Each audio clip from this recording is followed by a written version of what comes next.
A war once shook the entire Mediterranean. It wasn't for land, gold, or a throne, but simply for one woman who was considered the most beautiful in the world. A secret affair ignited the fire, leading to a decade of bloodshed where tens of thousands of lives were swept up in a whirlwind of hatred. This is not just a tragic love story, but an epic poem of love, honor, betrayal, and cunning. It is the Trojan War, the immortal legend of the ancient Greeks. In the mighty kingdom of Sparta lived a princess named Helen, whose stunning beauty captivated kings and lords throughout ancient Europe. It was said that when she walked, the wind stilled, and when she smiled, even the moon was eclipsed. Helen became the queen of Sparta upon marrying King Menelaus, and it seemed her life would be one of perfect happiness. But fate had other plans. During a visit to Sparta, Paris, the young prince of Troy, fell in love with her at first sight. Behind his heart's desire was the hand of the goddess Aphrodite, who had promised to grant Paris the love of the most beautiful woman on earth. Guided by destiny, Helen fled with Paris back to Troy. For Menelaus, this was not only the pain of losing his wife, but also the ultimate humiliation for a king. He swore he would never rest until he had Helen back. So, with his powerful brother Agamemnon, the king of Mycenae, Menelaus rallied all the Greek city-states, launching one of the most legendary wars in human history. One day, the coast of Troy was shrouded in a blanket of ships.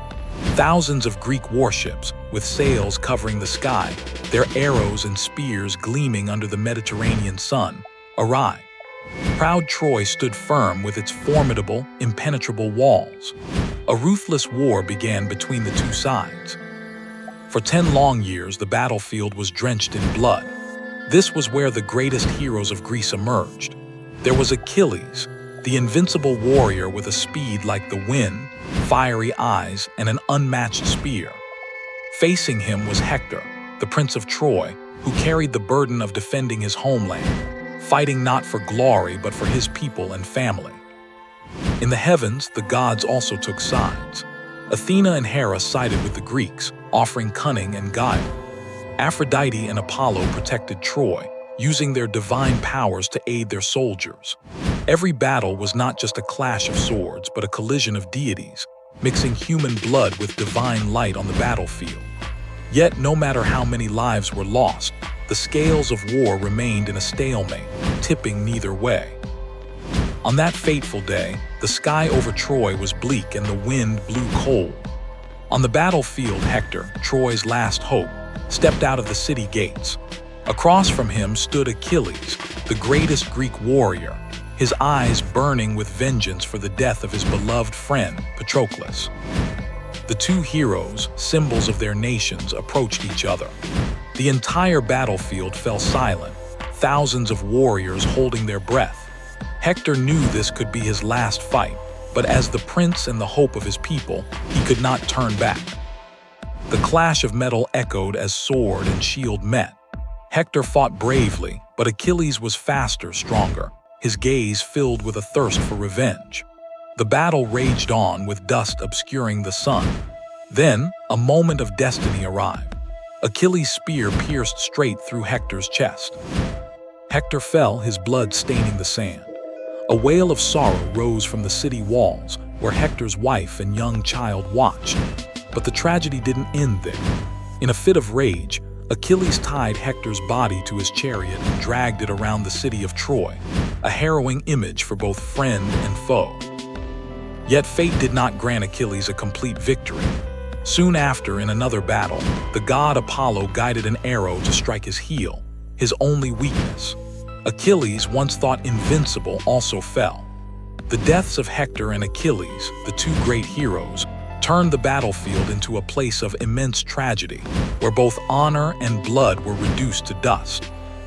After a decade of siege, the Greeks still couldn't breach Troy's solid walls. Swords were broken, blood was spilled, and hope was nearly exhausted. But when brute force failed, cunning prevailed. Odysseus, the king of Ithaca, came up with an idea so audacious it seemed insane: to build a giant wooden horse. The Greeks pretended to admit defeat and retreated, leaving the horse behind as an offering to the goddess Athena, a supposed plea for forgiveness after 10 years of devastation. The people of Troy, weary from the long war, looked at the strange gift. Some elders in the court were suspicious, but the shouts of victory drowned out all doubt.